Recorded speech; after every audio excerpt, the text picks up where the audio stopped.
Hello mga karetro, welcome back sa akin channel. Kamusta kayo? Samahan niyo ako today mga karetro na linisin ang aking bahay kubo.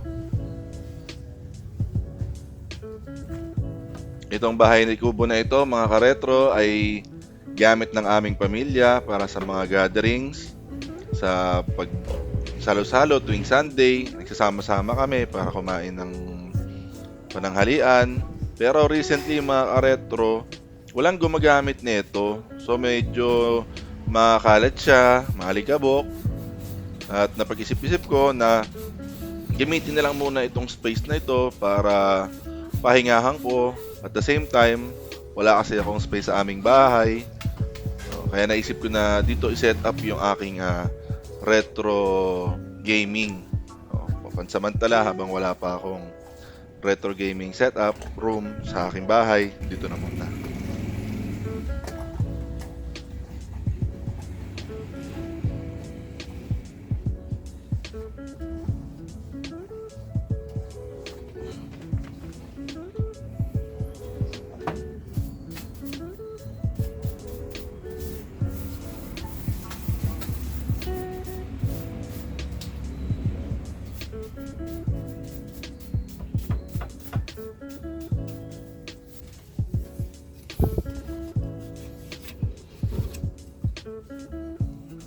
Hindi naman masyadong marumi dito sa aking bahay kubo, no?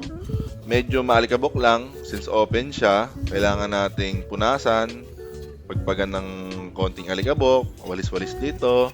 May mga konti ring kalat kasi yung mga gamit namin ng mga magulang ko din. Kapag meron silang mga kagaya niyan, mga lumang box, dito nila nilalagay muna. Para naging tambakan itong bahay kubo na to, kaya tatanggalin natin itong mga nakatambak dito.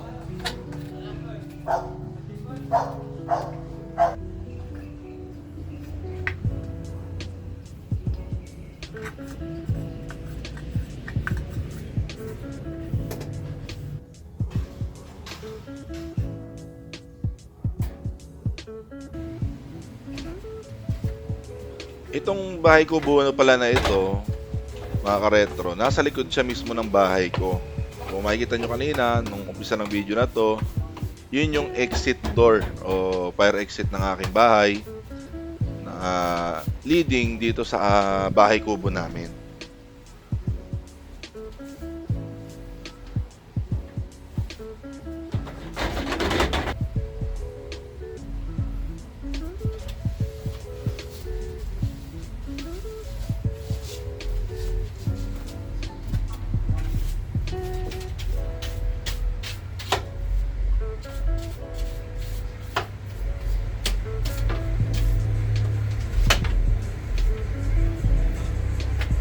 Yan, merong manipis na layer ng alikabok dito sa bahay kubo, kaya kailangan natin punasan ng basang-basahan. Tapos pagpagpagpag, walis-walis na din para matanggal yung mga dumi-dumi.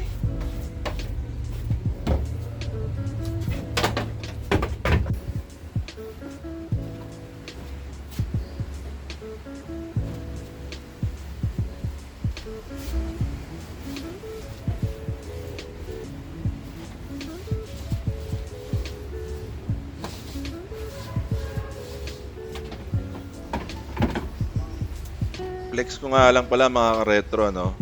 Itong bahay kubo na to, tatay ko lang o yung father ko lang, siya mismo. Siya lang mag-isa ang bumuo na itong bahay kubo na to.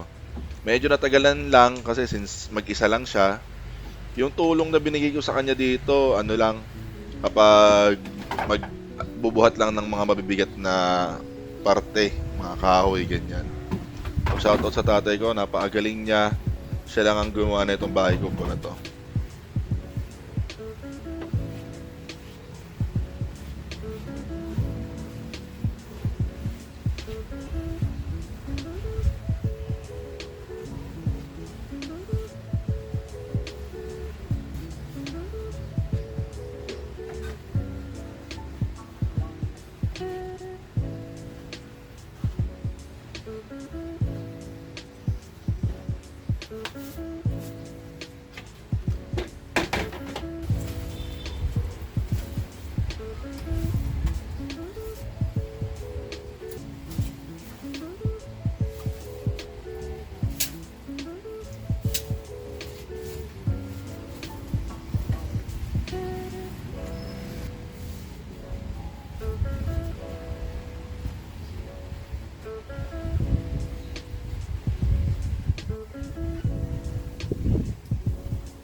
Ayan mga ka-retro, mapapansin nyo naman may mga palayok pa, as in full blown talaga na probinsya lifestyle ang ginawa ng tatay ko rito, yun ang vision niya.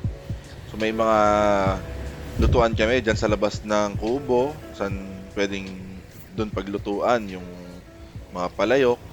Yan. So talagang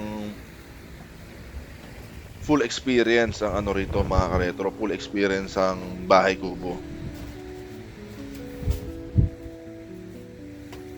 Ayan mga ka-retro, kung mapapansin nyo may dalawang TV dito. Isang flat screen na Samsung at isang CRT na Sony.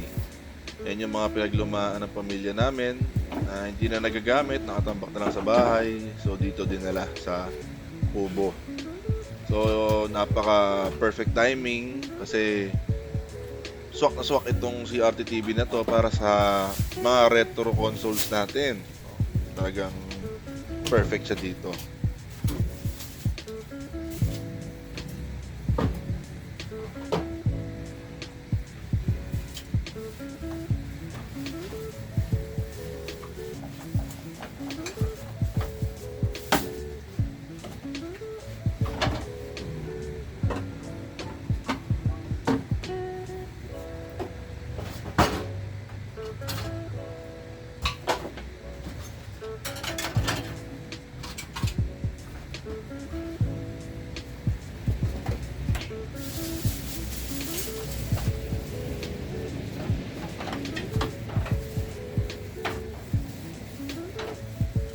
Ayan. So, tatapon lang natin yung mga basurang naiwan dito like mga plastic cups, mga hindi na kailangan. Tapon natin para lumuwag-luwag dito sa ating kubo.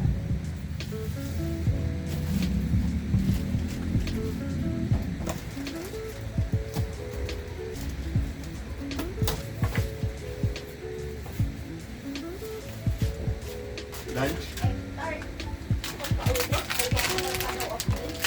Kakakain lang namin ng egg pie. I want more of this one. Sarap po.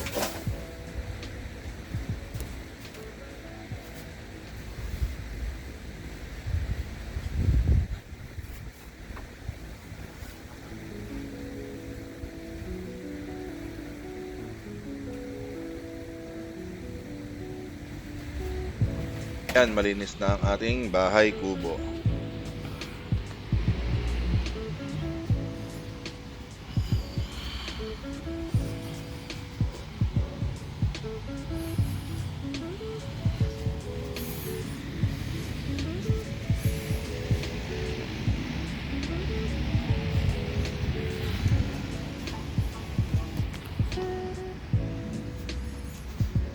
Ayan mga ka-retro, meron pang lawanit dito sa kubo para kapag umuulan ng malakas, bababa natin to para hindi tayo maanggihan o mabasa.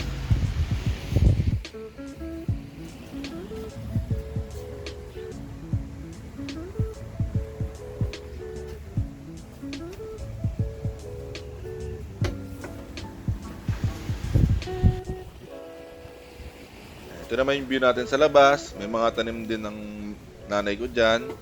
Kalamansi, talong, mga gulay, yan, may puno ng saging.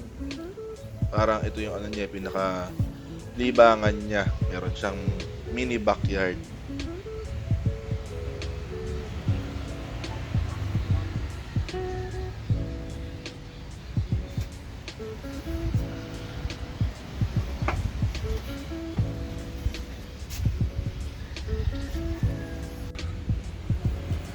Ayan mga ka-retro, outside view. Ayan. So hindi nyo alam tong lugar namin, akalain nyo nasa probinsya kayo, pero hindi mga ka-retro, nasa puso tayo ng Metro Manila. So, ayan. Probinsya feels, di ba? At syempre, bawal magpasok ng tsinelas sa bahay kubo. Pagagalitan tayo. Ayan, at since malinis na mga ka-retro, ano pa ba? Tara, maglalaro tayo ng retro game sa bahay kubo. So, naisip ko na i-testing itong aking Super Nintendo. Ayan, ito yung testingin natin doon sa ating bahay kubo. Mga di nakakalam, itong Super Nintendo ay ni-release noong 1991. So, matanda na tong console na to.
Happy gaming mga ka-retro. See you on the next vlog. Bye-bye!